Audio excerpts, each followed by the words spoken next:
Assalamualaikum warahmatullahi wabarakatuh. Perkenalkan, kami dari kelompok 5 akan mempresentasikan mengenai UPT sebagai kerangka kerja kurikulum pada mata kuliah perancangan dan pengembangan kurikulum. Sebelumnya saya perkenalkan dulu, dari kelompok 5 ada saya sendiri Ermas Wiyatmi, kemudian ada Nabila Ayu Pertiwi, ada Putri Aniatul Hidayah, dan Sofi Syakifah. Proses pembelajaran melibatkan peran guru dan peserta didik. Peran guru sebagai yang membelajarkan, sedangkan peserta didik sebagai subjek pembelajaran. Guru juga memiliki tugas dalam menyiapkan kurikulum sekaligus rencana pembelajaran yang efisien dan tepat dalam proses pembelajaran.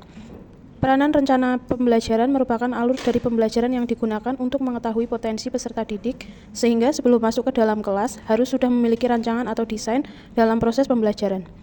Potensi peserta didik perlu menggunakan strategi pembelajaran yang tepat, karena berpengaruh pada hasil belajar baik di ranah kognitif, afektif, dan psikomotorik.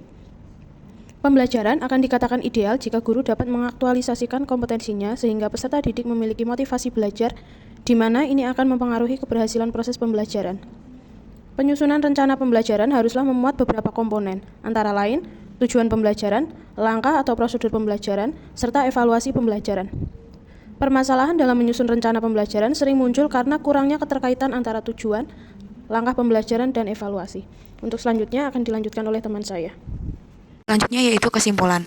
Understanding by Design atau UBD atau desain berbasis hasil dapat menjadi solusi karena mengikuti pendekatan backward design yang memulai dengan menentukan tujuan, diikuti oleh instrumen evaluasi, dan baru kemudian merancang prosedur pembelajaran.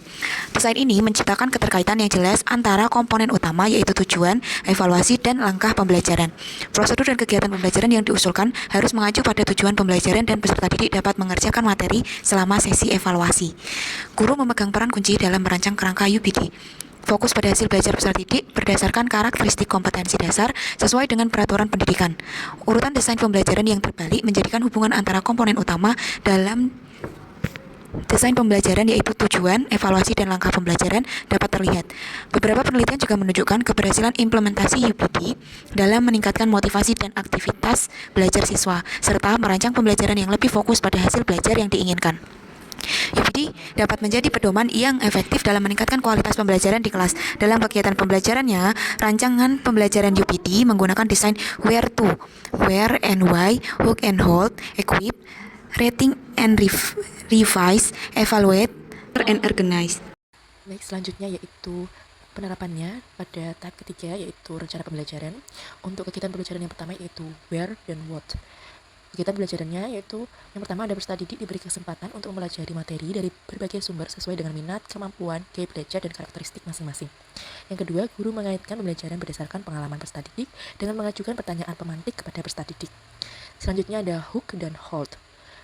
Untuk kegiatan pembelajarannya, yang pertama, mengaitkan pembelajaran dengan masalah kontekstual agar peserta didik lebih mudah memahami materi. Yang kedua, memanfaatkan media teknologi dan guru berperan sebagai fasilitator dengan mengarahkan siswa jika terjadi kesalahan. Untuk yang ketiga, ada equip dan experience. Untuk kegiatan pembelajarannya, yang pertama, guru merangsang peserta didik untuk melakukan pembelajaran dengan memberi kesempatan peserta didik bertanya, menyelidiki, mencari, menerapkan, dan menguji coba. Untuk yang kedua, guru dapat membuat kegiatan pengamatan berdasarkan kondisi sekolah masing-masing. Kegiatan pembelajaran selanjutnya yaitu ada rating dan revise, di mana yang pertama, guru memberikan pertanyaan pematik dan peserta didik diberikan kesempatan untuk menjawab dan memberikan tanggapan. Yang kedua, guru memberikan tambahan pemahaman kepada peserta didik dan memberikan motivasi agar tidak mudah puas. Yang selanjutnya ada evaluate, di mana yang pertama memberikan kesempatan kepada peserta didik untuk merefleksikan apa yang mereka pelajari dan guru memberikan tugas atau kuis kemudian melakukan tindak lanjut guna mengetahui tingkat pemahaman mereka. Tahap selanjutnya adalah P-Tolerate, di mana menggunakan berbagai cara untuk memahami informasi bagi peserta didik dalam komunitas ruang kelasnya. Pada kegiatan pembelajaran terakhir yaitu ada Organize, di mana guru bersama peserta didik melakukan refleksi terhadap pembelajaran yang telah dilakukan. Yang kedua, guru meminta peserta didik untuk merangkum proses pembelajaran dan mengkaitkannya dalam konteks keseharian peserta didik. Sekian presentasi dari kelompok kami. Untuk pertanyaan bisa ditanyakan pada kolom reply. Terima kasih. Wassalamualaikum warahmatullahi wabarakatuh.